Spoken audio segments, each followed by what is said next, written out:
بسم اللہ الرحمن الرحیم۔ السلام علیکم ورحمۃ اللہ وبرکاتہ۔ ناظرین محترم، پچھلی نشست میں عرض کیا تھا کہ بچوں کی تربیت میں سب سے پہلا مرحلہ بیوی کے انتخاب کا ہے، اور اس پر دین اسلام نے بہت زیادہ تاکید کی ہے، اور ایسی خاتون کی خصوصیات بتائی ہیں کہ جن سے شادی کرنے کو اسلام پسند کرتا ہے۔ روایت میں ہے تزوجوا الشواب فإنہن اغر اخلاقا، کہ نوجوان خواتین سے شادی کرو کیونکہ ان کا اخلاق بہتر ہوتا ہے، اخلاق کے اعتبار سے وہ سب سے زیادہ مناسب ہیں۔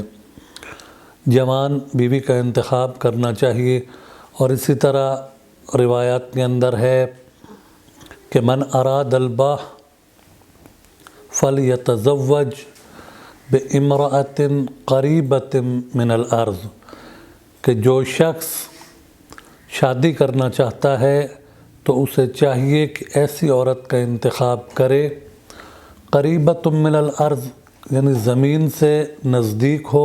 اس کا معنی یعنی طویل قامت نہ ہو، اس کا قد مناسب ہونا چاہیے۔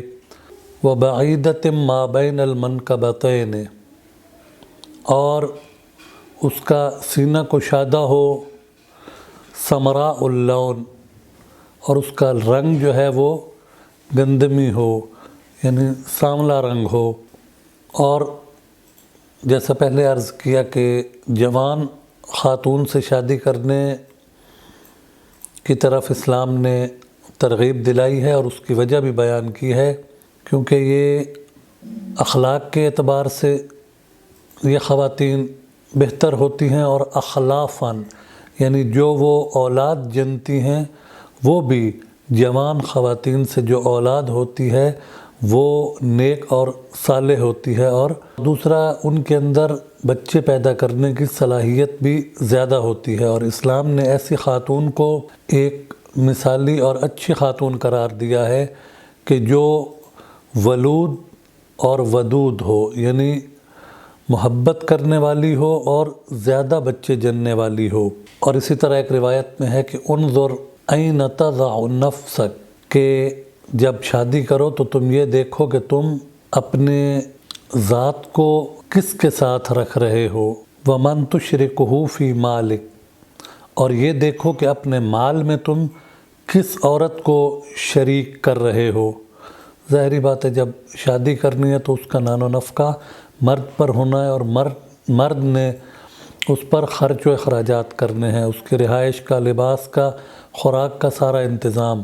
کہ وہ ایسی عورت ہو کہ جو کسی فاسد گھر سے نہ آئی ہو، اور اس کے ماں باپ اور بہن بھائیوں کو ضرور دیکھو، تاکہ تم جس پر مال خرچ کرو تو تمہیں اطمینان ہو کہ یہ اچھے گھرانے کی خاتون ہے کہ جس پر میں اپنا مال صرف کر رہا ہوں۔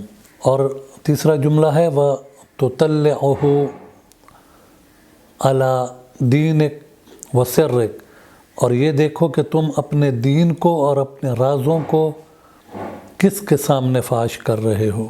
یعنی جو عورت گھر آتی ہے تو وہ تمہارے اسرار سے واقف ہو جائے گی، اور اسے تمہاری دینداری کا پتہ چل جائے گا۔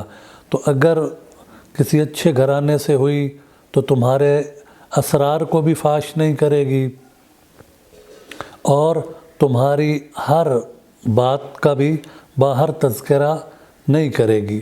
تو واقعاً بہت احتیاط کی ضرورت ہے کہ انسان جب شادی کرے، اور روایات میں متعدد روایات میں ہے کہ لا تنظر الى حسنها بل انظر الى دینها، کہ عورت کے حسن کی، ظاہری حسن کی طرف نہ دیکھو بلکہ اس کے دین کی طرف دیکھو۔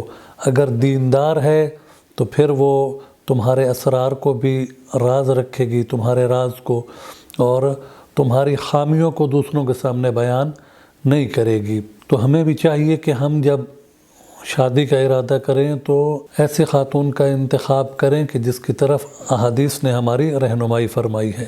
پروردگار عالم سے دعا ہے کہ پروردگار عالم ہمیں سیرت محمد و آل محمد پر چلنے کی توفیق